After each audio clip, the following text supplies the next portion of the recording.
Today is Sunday, July 14th, less than 24 hours after the attempted assassination on the life of former President Donald Trump. Today, I feel a great many things. I hurt for the wife and children who lost a father and a husband. I feel anger, determination, defiance, but I mostly feel defiance. The episode you're about to see was recorded a few days ago before this event, so please bear that in mind. But we decided not to preempt it because we thought it was too important. So instead, we decided to add these remarks to the pre-show. This is what I said to you a few weeks ago in an earlier episode of Ideas Have Consequences.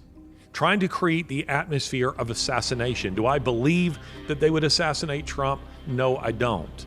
But I do believe by calling him a fascist, a Nazi, and saying things like this will be the end of democracy if he is elected, and you have all these idiots, from Alexandria Ocasio-Cortez to what's her name, Rachel Maddow, saying that they fear that they will be sent to concentration camps if Trump wins. They are trying to create the atmosphere of hysteria and assassination. They're hoping some left-wing nut out there will take a rifle and will shoot him. And they can go, oh, how horrifying. We didn't see this coming. This wasn't the first time that I had said this, and it won't be the last. As I've said before, be ready for anything, for absolutely anything. And that is because Democrats are prepared to do absolutely anything to maintain power. This is all the result, the assassination attempt is the result of an atmosphere Democrats and their media allies have created. It is an atmosphere of hate. I'm reminded of a book, a great work of English literature by Oscar Wilde titled The Picture of Dorian Gray.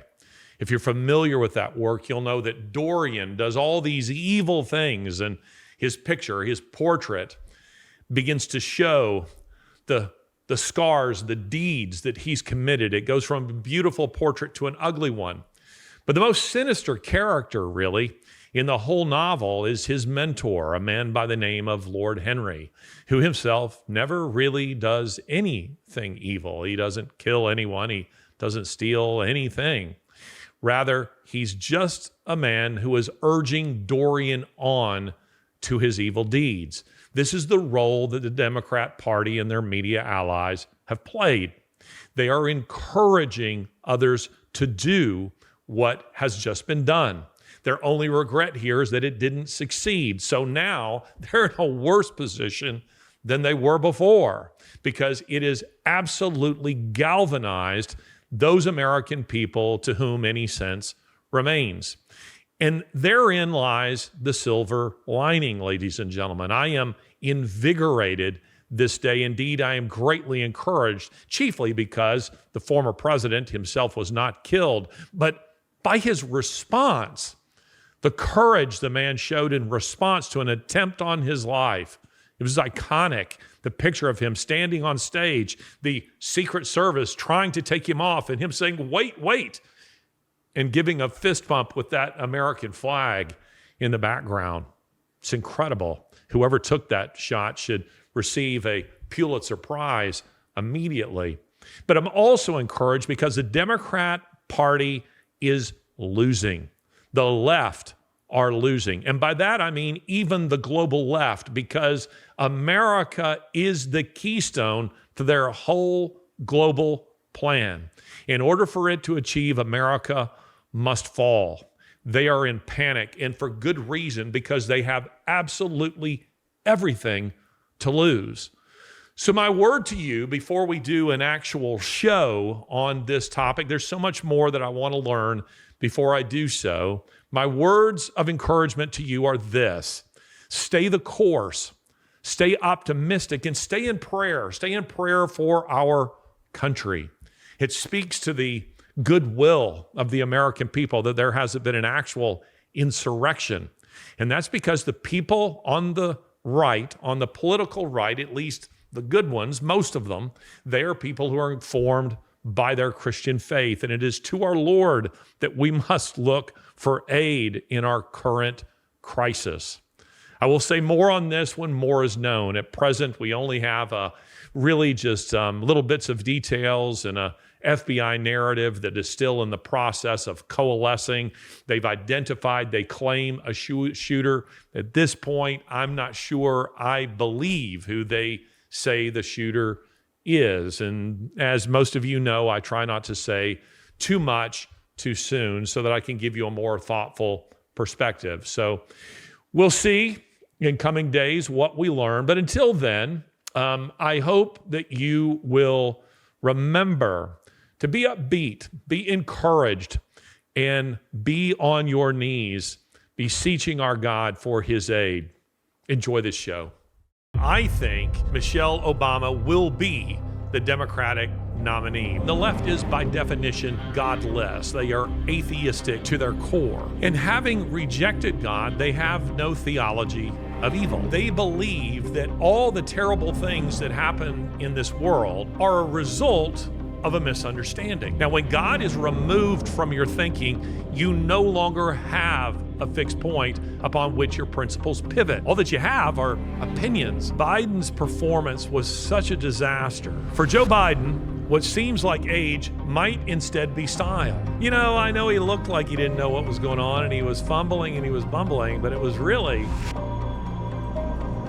was stylish. It was all part of his mojo. It's crazy. They're going to try with smoke and mirrors to make you believe that what you saw isn't what you saw. Democrats would go from the pit of despair, from suicide watch to absolute euphoria if Michelle Obama is named the candidate. Because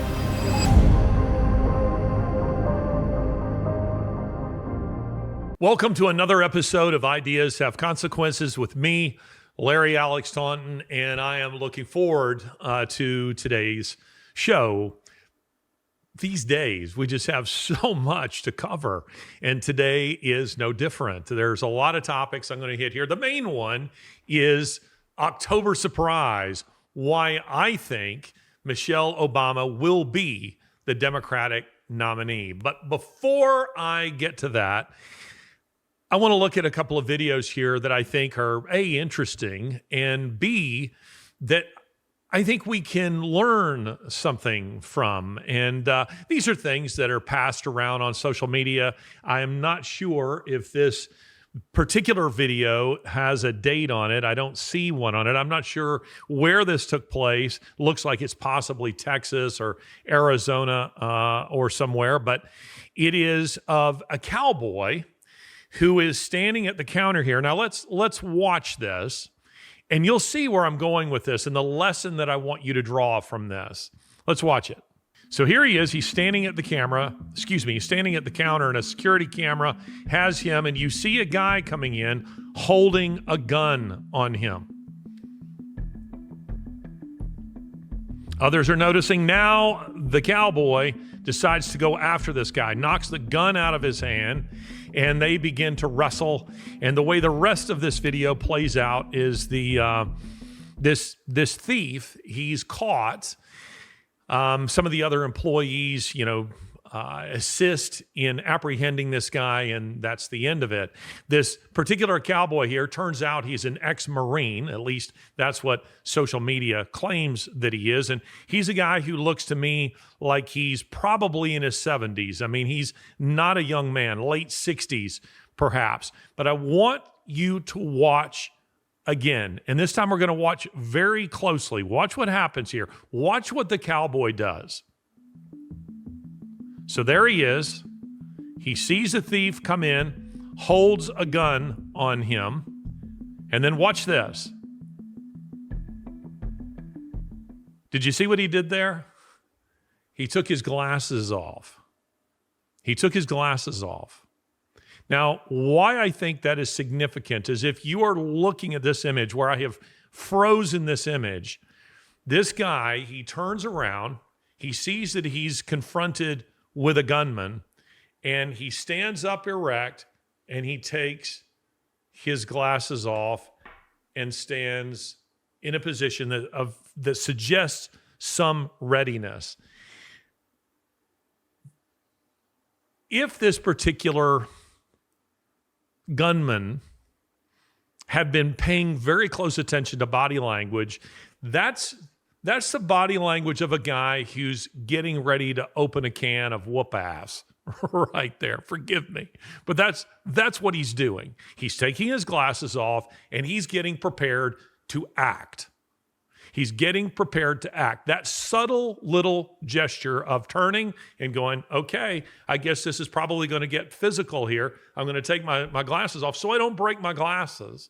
They don't get shoved up into my face. And then when this guy isn't looking, I'm going after him. Now, why I think this video is significant is because, and as I say, this guy is apparently an ex-Marine, is because he has decided in advance, I believe, what he's going to do when something like this happens. And I think it's very important for us, the very important a bit of advice that was given to me maybe 35 years ago by an older man was this: plan for your emergencies, plan for crises before you're in an emergency, before you're in a crisis. Plan for them in advance. Be clear on what it is that you're going to do. I don't think this guy willy-nilly here made a decision to go after this guy. I think he's someone who has faced questions of life or death before, maybe not in a circumstance like this, maybe not in war, but who at least considered it a possibility in his own life. And as a result, he had settled in his mind, if I ever find myself in this kind of situation, this is what I will do. Now, he's prepared to get shot. He's already settled that question. He is prepared to potentially get killed, but he's decided, I won't be pushed around by thugs. They're not going to take my wallet. Now, I'm not telling you that this is what you should do. Many would say it is exactly what you shouldn't do. You should just go ahead and hand over your wallet and let them have a few bucks and then call the credit card company and cancel the credit cards. Why risk your life? I mean, I think my wife would probably say, I'd prefer you didn't do something like this, but I suspect you would. But what I want us to take from this isn't chiefly about, should you ever be faced with a gunman? No, that is something to consider too. But do you ever think about potential crises and what you will do should they happen? Do you think about a fire escape plan in your house or in your business? You don't want to be trying to figure out what you're going to do once your house or your business is on fire and you're trapped inside with other people. You want to know what you're going to do in advance. And I would suggest to you that right now in the year 2024, we are faced with, I said this in the previous podcast, I think, that we are faced with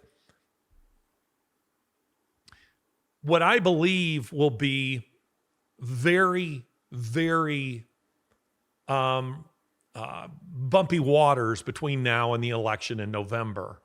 And that means that there will be, particularly if you live in an urban area, you need to plan for what you will do if you find yourself in the midst of a riot.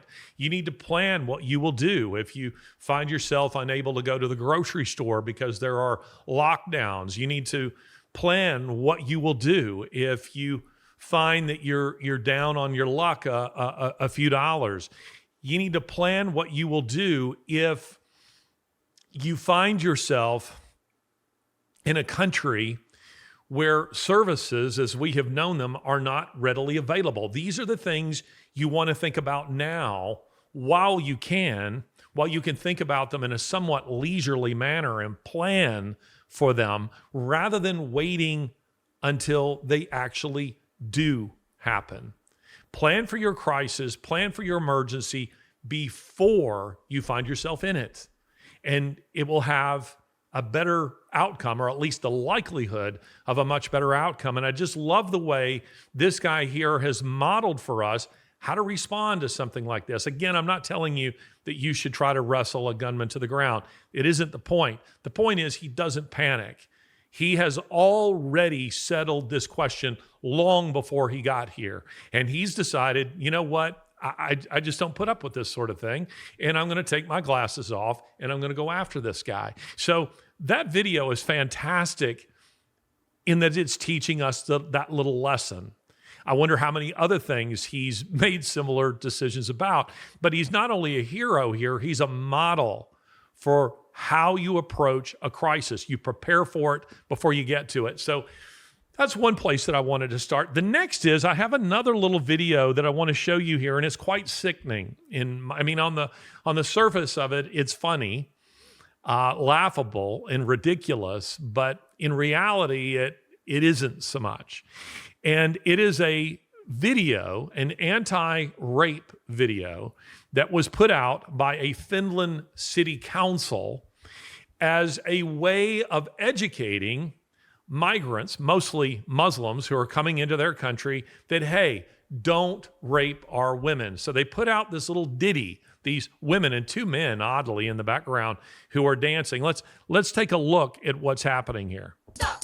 Don't touch me there. This is my no-no square. Stop!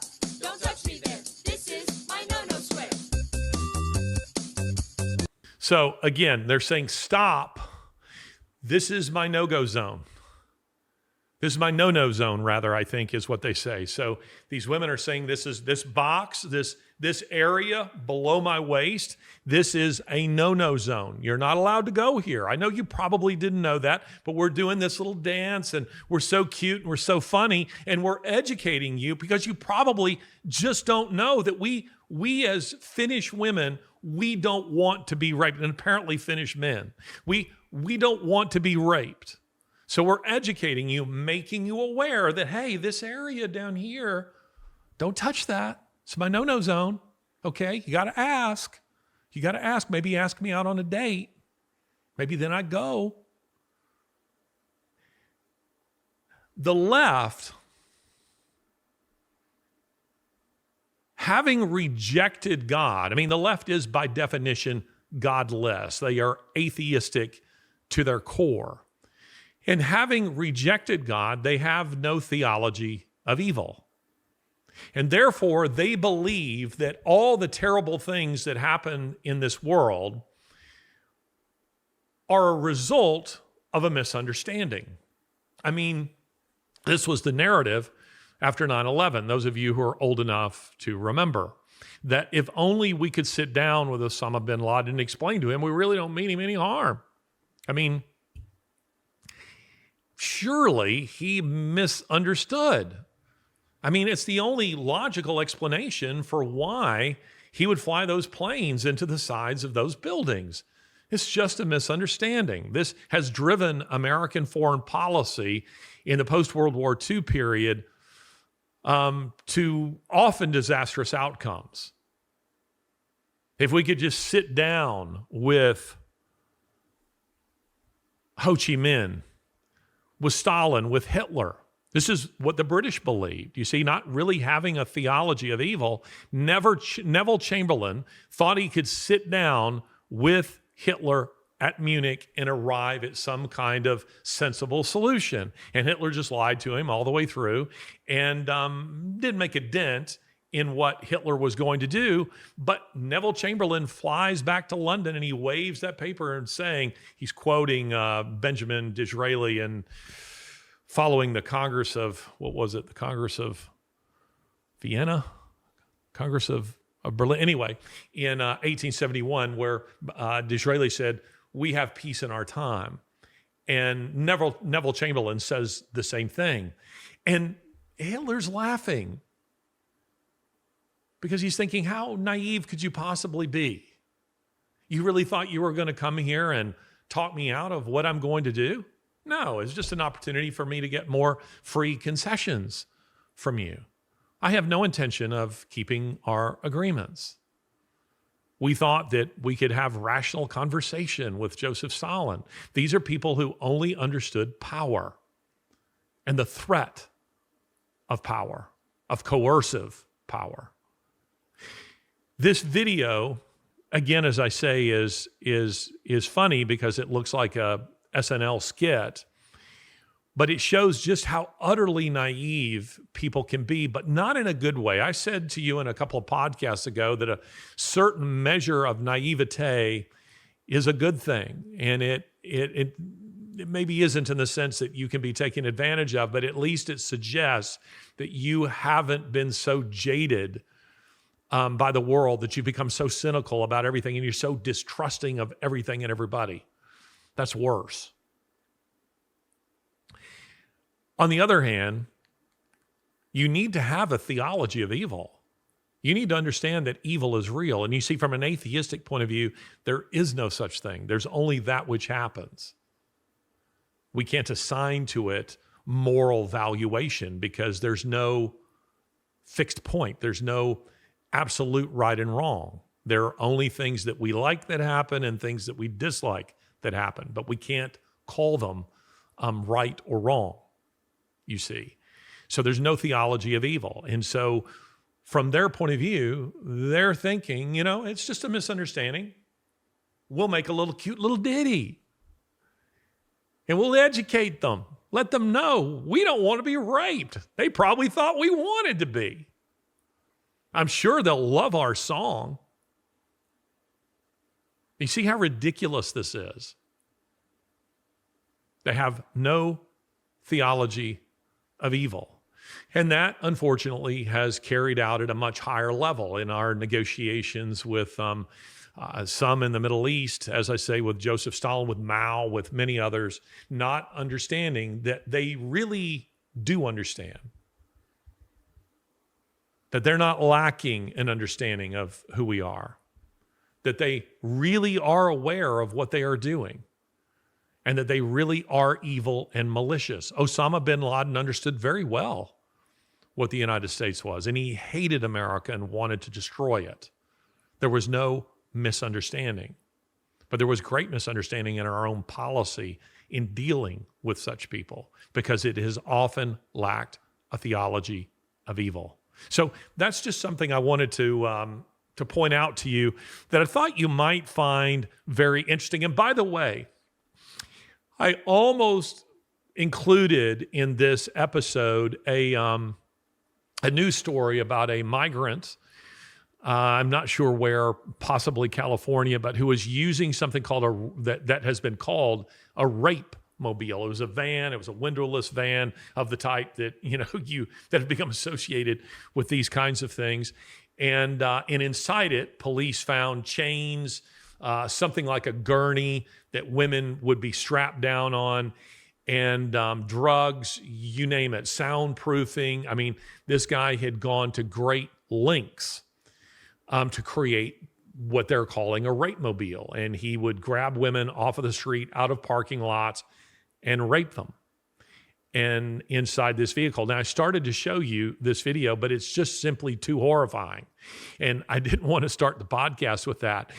But I tell you about it nonetheless, just by way of driving home to you that a guy like that, and that's what we're talking about when we're talking about individuals who are flooding into Western Europe and flooding into the United States, that these are individuals who aren't going to turn around and watch a little video like this and go, I thought women liked it. I thought that's what they wanted.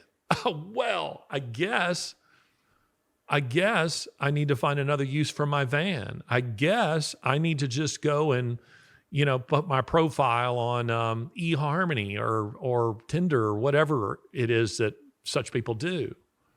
It's not a misunderstanding. Islam is a religion that allows for this. It says that it's quite all right. And Rotherham, I've written extensively about Rotherham. I've talked about it on this podcast. I would tell you to go take a look at that.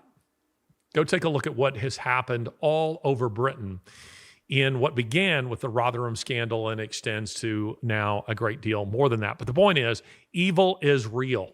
Now, let's take a look at the French election map. So we have seen Cat Turd, I believe it is. I've forgotten her actual name, but she tweeted this map. It's not her map, but she brought it to my attention.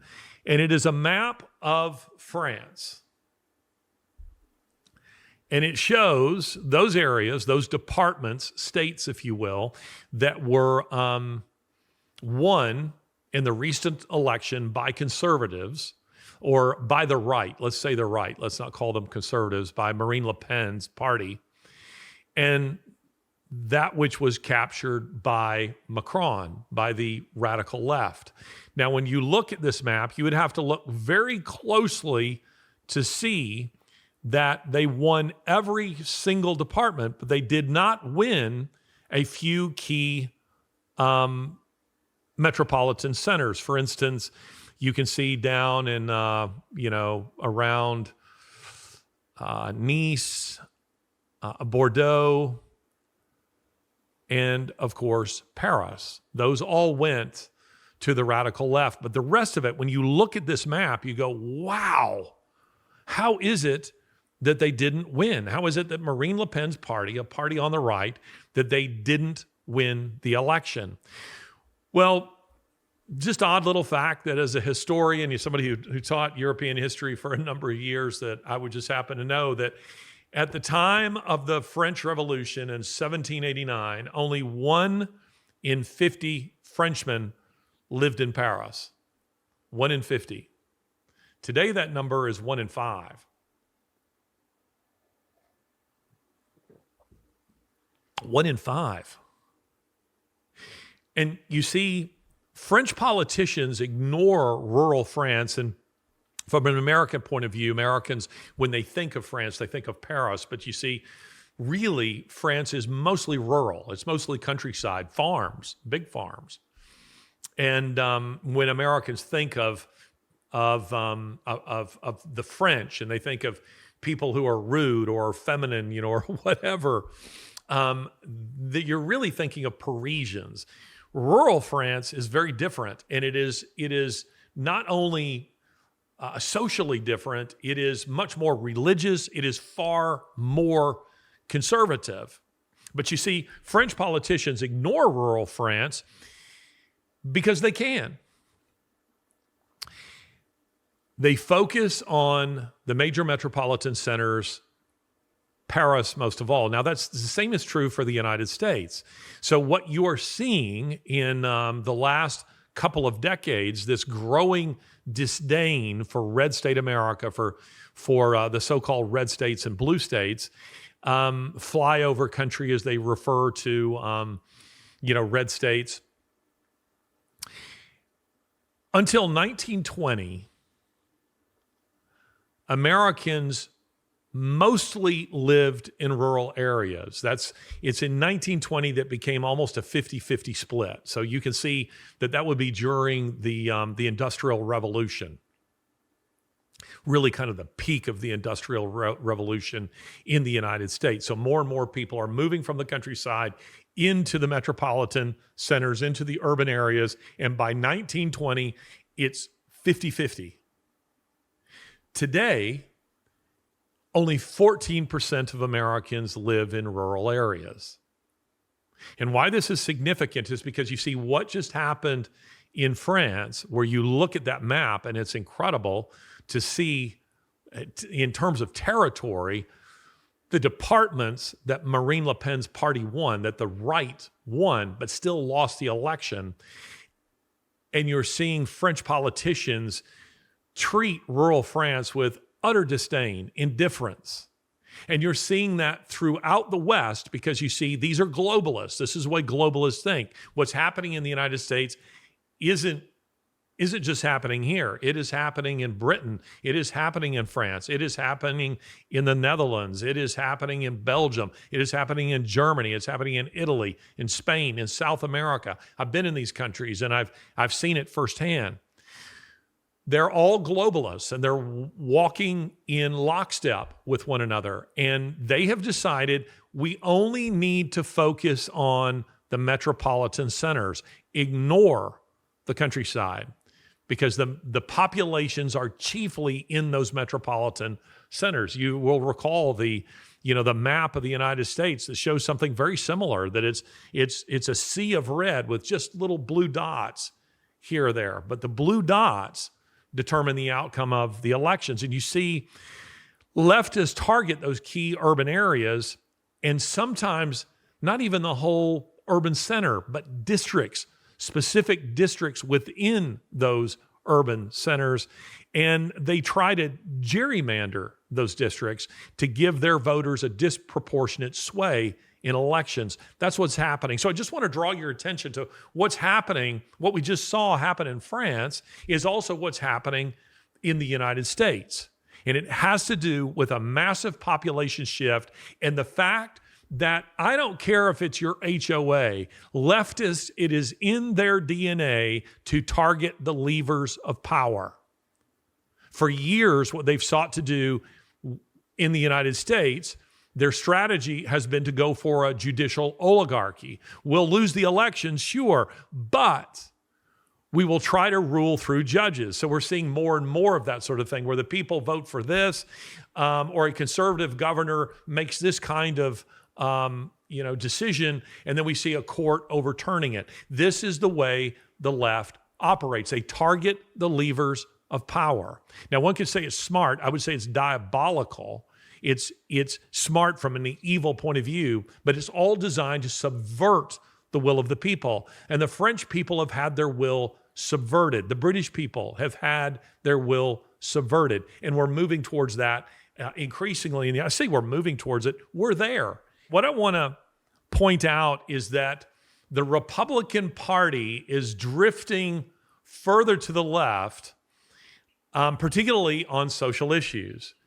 And this is not a small thing. This is a major thing. And I think it's in large part because the Republican Party has no fixed point. That is to say, it has no core basis for its own ideology. So it seems to me that it's appropriate to have a conversation about what conservatism, what real conservative ideology really is. You see, real, authentic conservatism is rooted in a Judeo-Christian worldview and Judeo-Christian thought. Now, you see people like Trump, like, say, Elon Musk or even Jordan Peterson, they're not conservatives. They're not true conservatives. They're anti-woke traditionalists, and you need to understand that there is a difference. Vance here is departing from authentic conservatism, which is, by definition, pro-life, because again, it has its basis in a biblical worldview. The Republican Party is moving leftward from its base, much as, say, corporations like Walmart or the NFL or Bud Light or even many churches have done, because they think they can capture more audience that way. Now, I personally don't believe that that's true. Now, when God is removed from your thinking, you no longer have a fixed point upon which your principles pivot. All that you have are opinions, and opinions should not be confused with principles. At that point, you're all sail and no anchor, ideologically speaking, and the winds of the prevailing cultural zeitgeist will blow you this way and that. It's precisely how society comes to a point where holocausts happen, or the annihilation and mutilation of children become acceptable and even lauded practices. Now, I want to be clear. I'll vote for Trump. And I very much appreciate Musk's stance on, say, free speech and Peterson's attacks on the woke mob.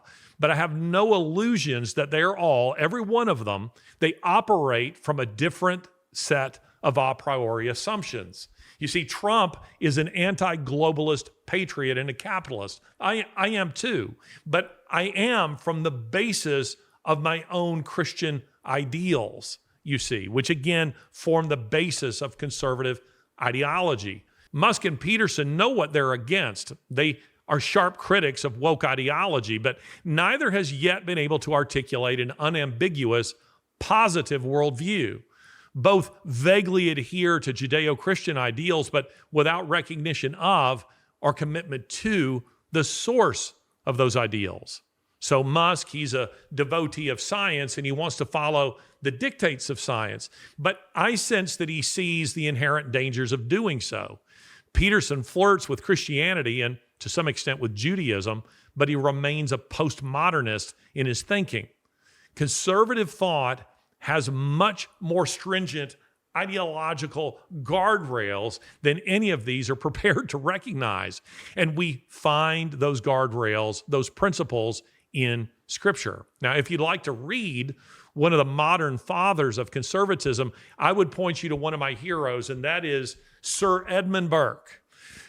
And I suggest you start with what I think is his tour de force, and that's Reflections on the Revolution in France. He wrote a book responding to what was taking place in the French Revolution, and is brilliant, and I would suggest that you read it. But I think it's very important that we understand what conservatism is and what it isn't.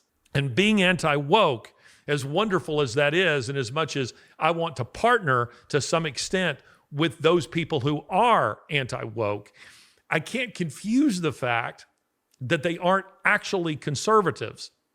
I mean, Elon Musk, he looks like a conservative these days because he's hostile to what Democrats are trying to do. But is he a social conservative? Is he pro-life? I don't think so. Does he believe in God? No. Does he believe in Jesus Christ? No. I think he is probably an atheist, and at best an agnostic. But I can appreciate his anti-woke stance, you see. So be careful in how far you follow, from an ideological point of view, how far you follow and submit yourself to the teaching of such people, because there comes a place in which they're going to lead you astray.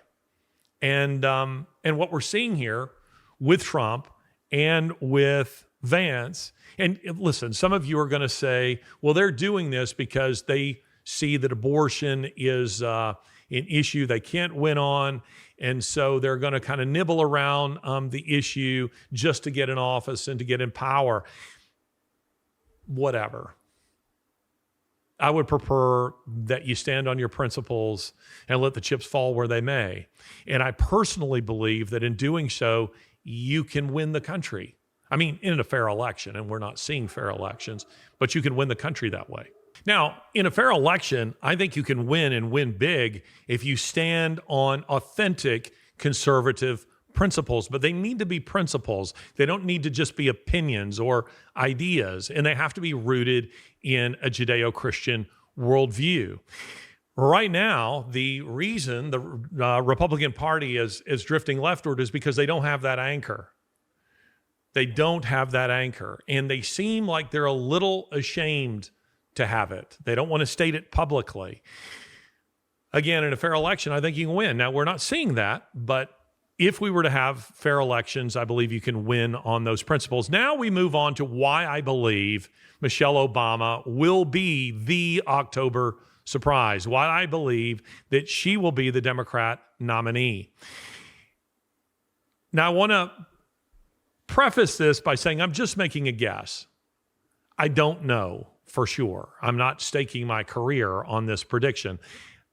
I am just simply offering you my opinion of what I believe is going to happen. And this is a result of many conversations with individuals who are informing candidates, who are very thoughtful in doing so, and most of whom believe I'm wrong in saying this.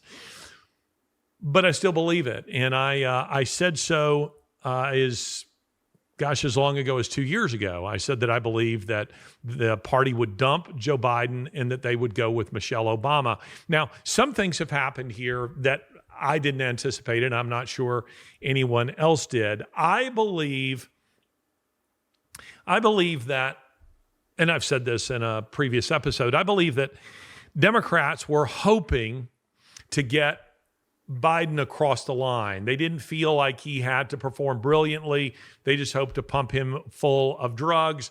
They hoped that CNN in a debate format that they had chosen, minus the crowd, and with anti-Trump moderators, that Biden, they were hoping to just keep it close, and that the fact checkers and the media, complicit with the Democrat Party, indeed a propaganda wing of the Democratic Party, would level the playing field afterwards and give the public the impression that Joe Biden was fine, that he did well, and in fact that he actually won a debate. And they were also hoping that Trump would, as I've said before, that he wouldn't be particularly disciplined. He would come off as haughty, as arrogant, as a bully. But he didn't. He was quite restrained in all that he had to say when we saw that debate a couple of weeks ago. But what happened was Biden's performance was such a disaster that Democrat operatives and media, in the immediate aftermath of that debate, they gave an emotional and thus an honest reaction to what they had just seen. And it's very difficult to walk that back when you are saying in the post-debate interviews and discussions and, the post-mortem on the debate, you're saying, the kinds of things that these people are saying. Joe Biden needs to step down. Gosh, he looked terrible. This was a disaster. This was a train wreck. These were the kinds of things they were saying. It becomes very difficult to walk that back because Republicans, the Trump campaign, can go and get those videos and make a commercial out of them.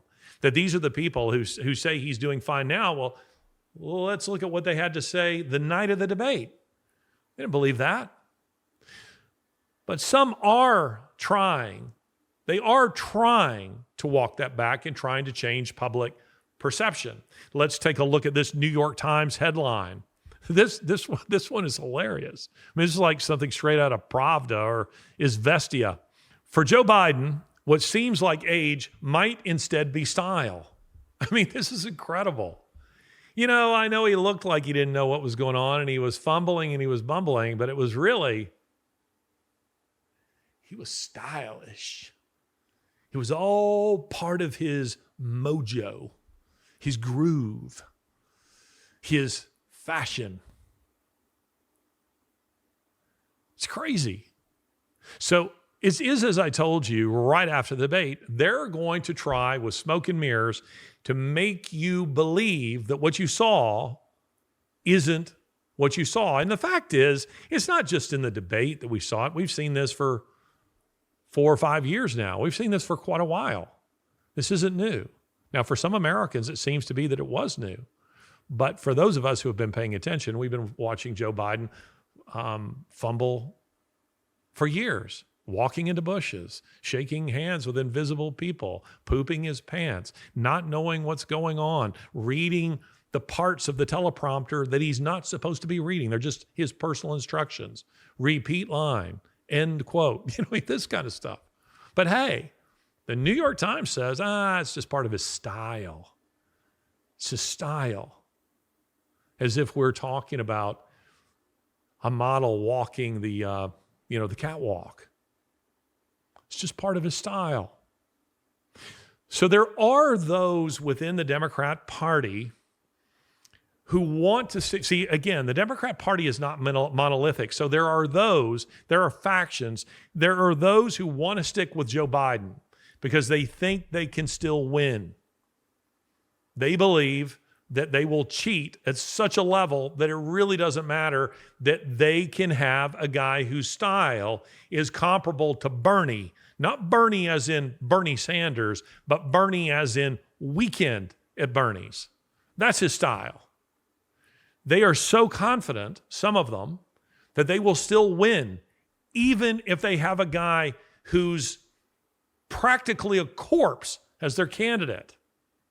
So confident are they in the media and in their ability to cheat, which, by the way, shouldn't be underestimated. But there's another faction that are trying to get Biden removed, and we're seeing it in the media. I mean, the media itself, not all media is going along with this type of headline. There's another aspect of the media that is putting a lot of pressure on the president of the United States, on Jill Biden, and on, as we see here with this headline from The Blaze, on his press secretary, where here she is, KJP is grilled, the press secretary is grilled about reports of a Parkinson's expert visiting the Biden White House. Has the president been treated for Parkinson's? The media asked her. She said, no. Now, I have been tested for Parkinson's. And it isn't because of, thank God, because of a cognitive decline. It is because I have had post-accident, again, I've mentioned this before, suffered a massive accident in 2016, and I have a tremor. It's why generally I'm not drinking out of my left hand. You probably won't be able to see it here, but I shake pretty badly in my left hand. And so when I'm drinking coffee or something like this, I generally do it from the right side, or sometimes even I might use both hands just because I shake so bad. It can give the impression that I'm nervous. My legs sometimes do the same and I can't control it. And so my doc thought, maybe we should have you tested for Parkinson's, because there's some evidence to suggest that traumatic injury, such as what you suffered, can trigger Parkinson's. So I went and I had all that testing done, and I saw the battery of neurologists who said, no, you don't have Parkinson's. You show no sign of cognitive decline. Rather, this is a result of that accident. You have a spinal cord injury. So your spinal cord wasn't damaged to such a degree as to leave you paralyzed, but it was damaged. And it was damaged enough that it leaves you with tremors, and those tremors come and go. So Joe Biden would have been going through something fairly similar here. They would be looking for these types of symptoms: memory loss, cognitive issues, speech problems, mumbling, muttering, not clarity on where he is, and tremors, things of this kind. Now, I don't know whether he's had the tremors, but the other stuff seems to be pretty clear that he does fit that category. And listen, I'm not a physician, and I don't even play one on TV, so I don't pretend to be an expert in this. But all of these things look like it could be dementia, it could be Alzheimer's, it could be Parkinson's. So you're starting to see these stories coming out. Now, where were those stories in 2019? Where were they in 2020, 2021, 2022, 2023, and in the rest of 2024? Well, it's because the media was hiding this. They were saying nothing about this, in the same way that they said nothing about JFK's womanizing. They all knew, but they didn't say anything. They decided to leave that bit out. And the media here, to prop Joe up, they have played along. But now they're not, or at least some elements of the media are not playing along with that. And it is because many fear, Democrats, they fear a Trump presidency. They fear that a wipeout is coming, that they could lose, as Steve Deace says, he thinks they could lose as many as 30 states if Joe Biden is, in fact, the nominee. Again, I think that underestimates their ability to cheat. But you have big donors like the Disney heiress who says she don't want to give any more money to any campaign for Joe Biden. She doesn't want to give it to him. She wants him to step down. The CEO, founder of Netflix, both of them are two of the largest, by the way, donors to the Democrat Party, say they want Joe Biden to step down. They don't want to give any more money. And by the way, money talks. People with that kind of money who give that kind of money often get what they want. And they're saying they want Biden to step down. They're not alone. So again, I stress that the Democrat Party is not monolithic. They are divided on this issue. Jill Biden, they didn't count on Jill Biden. They didn't count on the fact that this woman would become a kind of Ava Braun figure, that this would be a woman who would not just simply remain at Joe's side and remain faithful to him, presumably, and a supporter to him, as you would expect a decent wife to be. But this woman, as so many have said, and as we have said here repeatedly, she is an abuser of the elderly.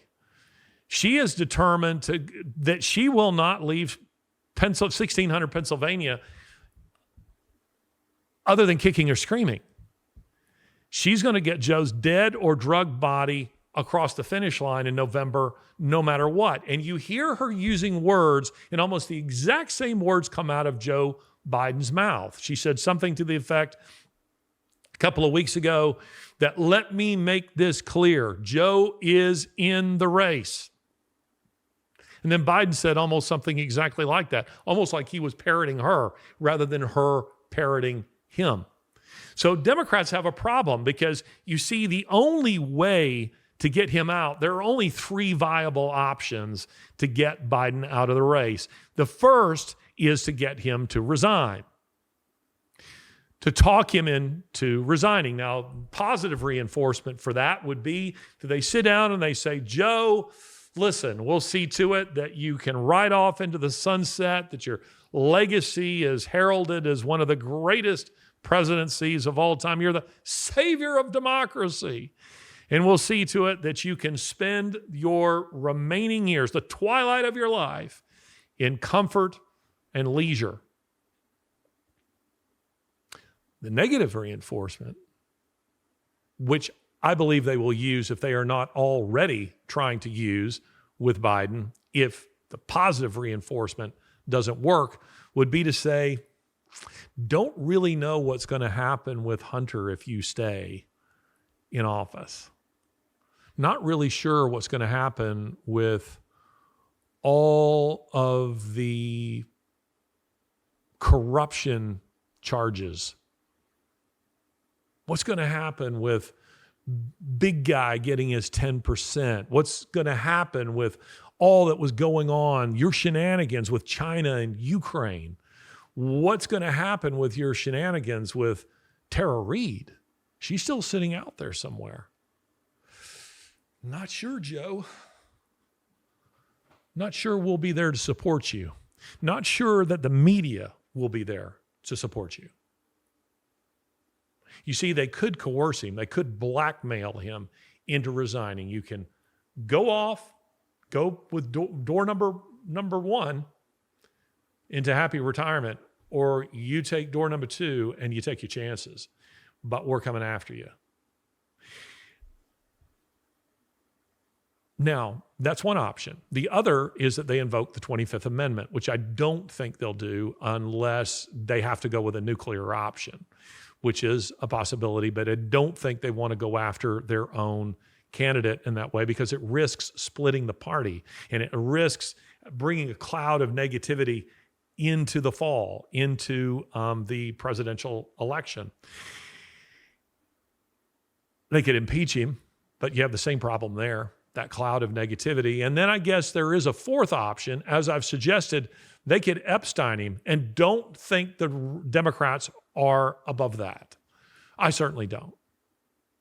There were reports, fairly recently that Biden was having a medical emergency, a couple of weeks ago, on Air Force One. Turned out that was false. But when I first saw that on social media, my first thought was, well, they might be Epsteining him a little quicker than I thought. But this is where we find ourselves. Plus, if they were to do this with Biden, it leaves them with Kamala, and they don't want Kamala Harris because has a popularity problem and she's not smart. If you think Biden did poorly with his declining cognitive powers, Kamala, with all of her cognitive powers, will be an even greater disaster. And they know this. Besides, trying to replace Kamala Harris, they would face a rebellion within the party. We already have some black delegates who say that they will rebel if they try to replace Kamala Harris. This brings me to Michelle Obama, because they would only have a problem replacing Kamala Harris if they try to replace her with a white candidate, say a Hillary Clinton, for instance, or a Gretchen Whitmer. But not with Michelle Obama.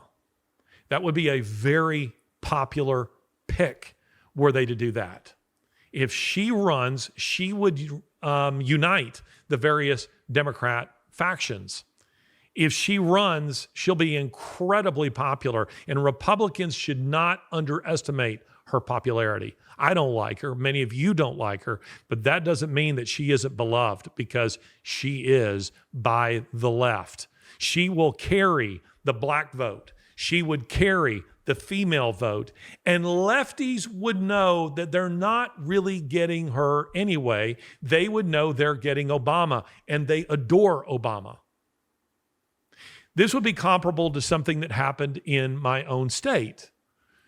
And that is 50 years ago, more actually, when George Wallace, the governor of the state of Alabama, had reached his term limits and could no longer run. Guess what he did? He ran his wife, Lurleen Wallace. And guess what happened? She won. And she won big. Why? Because everybody knew they weren't really getting her. They were getting George Wallace again, which is what they wanted.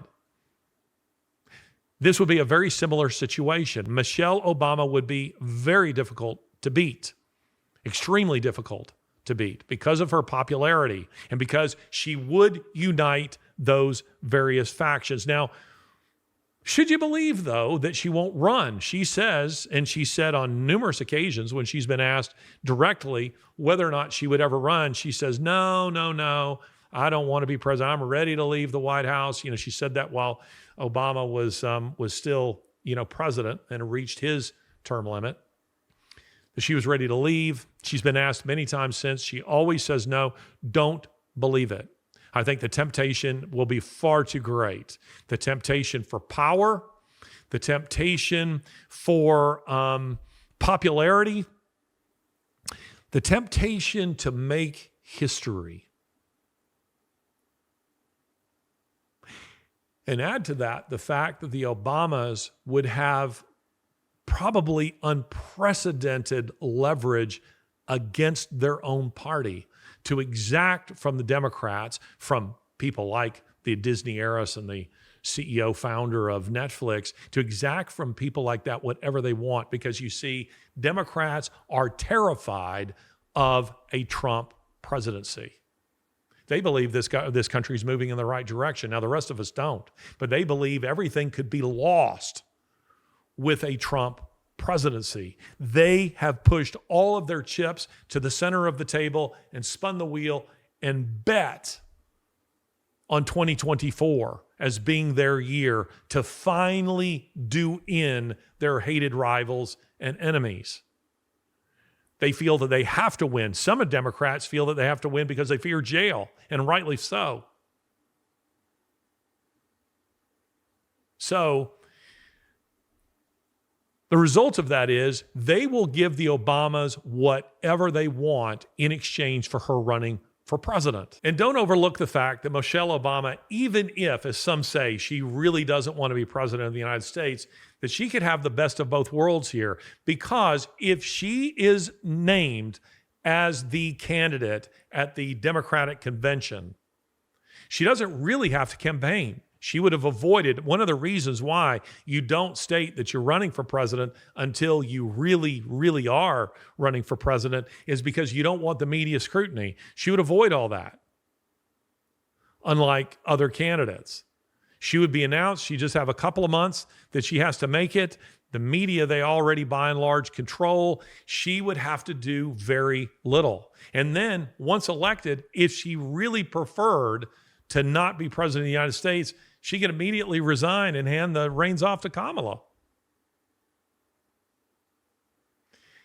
And statues would be built to her. Plays and movies would be made about her. Biographies would be written. Statues would be built. The left would go, Democrats would go from the pit of despair, from suicide watch to absolute euphoria if Michelle Obama is named the candidate. Now, I hope this does not happen, but I believe this is what will happen because I don't see any other options for Democrats that assure them a victory. Biden, Kamala, Hillary, Whitmer, Gavin Newsom, none of these people are popular. None of them are. Forget the nonsense that Biden had 81 million votes. He didn't. We all know this. So that brings us to Michelle Obama. Now, the people that I'm talking to behind the scenes say, she loves being in the, living the life of a celebrity and hanging out in Hollywood and DC and beach houses and Martha's Vineyard, and she still get to do all that. And she would become a major hero to the left. Don't tell me that temptation isn't real for her. I have to believe it is. And as I am speaking, I am sure there are negotiations and efforts, if the decision hasn't already been made, to get her to run and to give the Obamas anything they want in exchange for it. I don't see that Democrats have any other real option beside her. Now, all of that said, if Joe Biden remains the candidate, and some suggest that he will, Jill Biden is certainly giving no indications that she's going to let Joe resign. But if Joe Biden is indeed the candidate, I repeat what I've already said, do not underestimate Democrats' ability to cheat. Let's watch this little video right here, which I think is fascinating. This is Joe Scarborough speaking on, MSNBC. And listen to what he has to say about his own meetings with people in the White House and with Democrat operatives, the people who are running the campaign. Let's listen to what they have to say. I have, for 6 months, since people have been freaking out about Biden's team, I'm telling you, every time I go in and talk to anybody that's running the campaign, the big part of the campaign, I don't know what they're telling you and what they're telling other people. They act like people that are holding 4 aces. Isn't that fascinating? So here is Joe Scarborough, who is a lefty, sadly from my own state. How did that happen? If he's not from my state, somehow he's a big Alabama fan. I think he went to the University of Alabama. Maybe he's not from the state of Alabama. Not sure. Don't really care. But here's Scarborough admitting essentially, I'm deeply concerned that Joe Biden can't win in the aftermath of these very public gaffes, in the aftermath of the George Stephanopoulos interview, which we'll take a look at in just a moment, in the aftermath of the debate with Trump, which was a disaster, an unmitigated disaster. So, and he likes asserting that he has these kinds of connections. So he says, when I go to the White House and I talk to the people there who are in charge of the campaign, he says they all go, and if you watch the rest of the interview, or rather his commentary, he says, I bring up this problem or that problem. They go, yeah, it's a problem. Yep. And then this, yeah, looks pretty bad. And then he says, but they all act like they know something the rest of us don't know, like they are holding 4 aces. Now, what could those 4 aces be? Well, we saw them play those 4 aces in 2020 in the way that election played out, in the mythical 81 million votes. So there are those on the Democrat side who say it doesn't really matter who the candidate is because the fix is in and we are holding 4 aces. Therefore, we know we will win.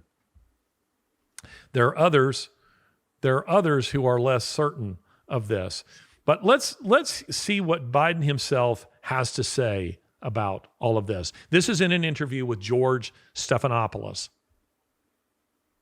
Senator Mark Warner is assembling a group of senators together to try and convince you to stand down because they don't think you can win. Well, Mark is a good man. We've never had that. He also tried to get the nomination too. Mark's not. Mark and I have a different perspective. I respect him. And if Chuck Schumer and Hakeem Jeffries and Nancy Pelosi come down and say, we're worried that if you stay in the race, we're going to lose the House and the Senate, how will you respond? I go into detail with them. I've spoken to all of them in detail, including Jim Clyburn. Every one of them. They all said I should stay in the race. Stay in the race. None of the people said I should leave. But if they do, Well, it's like, they're not going to do that. you sure? Well, yeah, I'm sure. Look, I mean, if the Lord Almighty came down and said, Joe, get out of the race, I'll get out of the race. The Lord Almighty's not coming down. If the Lord Almighty came down and told me to get out of the race, I would get out of the race, but the Lord Almighty isn't coming down. Wow. Joe Biden is giving no indication that he is willing to ride off into the sunset, and that leaves Democrats having to exercise the nuclear option. I believe that one way or another, nuclear or otherwise, they will remove Joe Biden, and I believe that it will be Michelle Obama. Again, I could be wrong. We shall see. Regardless, no matter what happens, we serve a great God. I sure do. And he sits on his throne. No one's going to force him out of office. And contrary to what Joe Biden here has to say, there will come a time when he does come down. This has been Ideas Have Consequences with me, Larry Alex Taunton.